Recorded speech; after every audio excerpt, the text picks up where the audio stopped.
آدم فکر میکنه با خیلی کار کردن روزیشو در میاره، ولی یادش میره که 2 نفر یه کارو میکنن، یکی توی فراوونیه، یکی توی تنگ دستی. یا 2 نفر یه جنسو میفروشن، یکی پولدار میشه، یکی هم شب دکونشو بدون یه مشتری میبنده. چرا؟ چون روزی فقط عرق ریختن و زحمت کشیدن نیست، یه سرنوشت نوشته شده است که خدا با علم خودش مقدر کرده.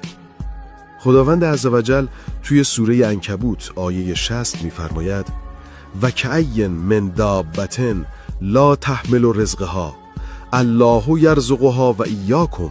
چه بسیار جنبنده‌ایه که روزیشو خودش هم نمیکنه، خدا هم اونو روزی میده، هم شما رو.